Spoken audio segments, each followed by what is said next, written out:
Hey guys, you all know about NewsLaundry and what kind of work they do. They are basically into manufacturing of lies and false narrative.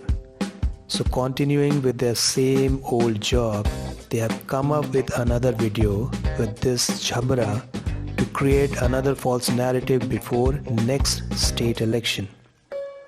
Here this jhabra is explaining how appointment of new election commissioner Mr. Anup Chandra Pandey is incorrect and unethical and what can go wrong in the future due to it. He mentioned following points to paint it as conflict of interest. Mr. Pandey is a retired IS officer from UP cadre. He served as Union Secretary in Union Ministry of Labour and Employment in UP. He also worked as Commissioner for Infrastructure and Industrial Development of Uttar Pradesh. He was appointed as Chief Secretary of Yogi Adityanath. So basically he is making an inference that since he worked with Yogi government, hence he is appointed as Election Commissioner to favor BJP in coming election in next year March. To make this all even more effective, he shared two pictures of Mr. Pandey with Yogi Adityanath with red cola around it. So let me show you two more pictures just like that with same red cola around. Now this guy inside the gola with then Prime Minister Manmohan Singh is Mr. V.S. Sampath, the 16th Chief Election Commissioner of India from 2012 to 2015. Mr. Sampath is an IS officer from Andhra cadre.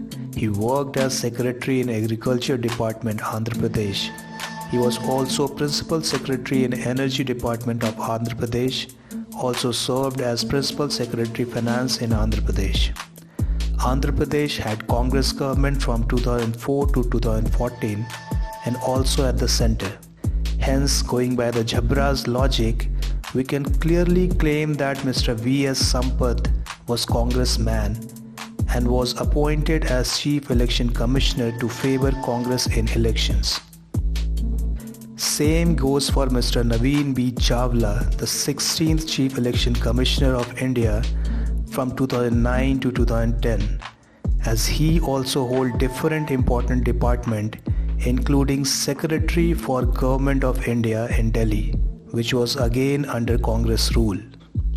In fact, previous Chief Election Commissioner Mr. N. Gopalaswamy, under whom Mr. Chawla was Election Commissioner, alleged that Chawla had discharged his duties in favor of Congress Party. He accused that Mr. Chawla leaks confidential details from meeting of Election Commission to Congress Party. In 2009, he sent his recommendation for removal of Election Commissioner Naveen Chawla to the then President of India, Pratibha Patil. But guess what would have happened? Congress made him next Chief Election Commissioner. What more evidence one needs to prove that Mr. Chawla was nothing but Congress stooge? By the way, Mr. Chawla was staunch follower of Mother Teresa. He also wrote a book on her. Just saying. Mr. S.Y. Qureshi, an IS officer from Haryana cadre, worked as Secretary in Ministry of Youth Affairs and Sports before he handpicked by Congress as the 17th Chief Election Commissioner. He is the real gem of Congress as he wrote a book, The Population Myth, in which he portrayed Muslims' high rate of population growth as just a right-wing's another conspiracy theory against Muslims. So cute, isn't it? Dr. M.S. Gill, the 11th Chief Election Commissioner, his closeness to Congress was so intimate that he ultimately joined the Congress Party. The list is so long, but the fact remains same that what this jhabra accusing BJP for is actually an eternal practice of Congress. Darbaris were always handpicked and promoted to the top positions just to serve the party's purpose. Second point this jhabra raised is that why Yogi government did 3,000 encounters in which 78 criminals got killed. Now tell me why they are having problem when criminals are getting killed.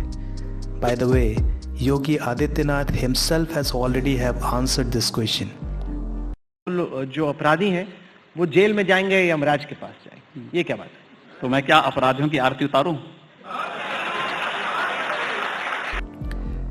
And yes, this is actually an achievement which should be highlighted any day. Forget about Republic Day.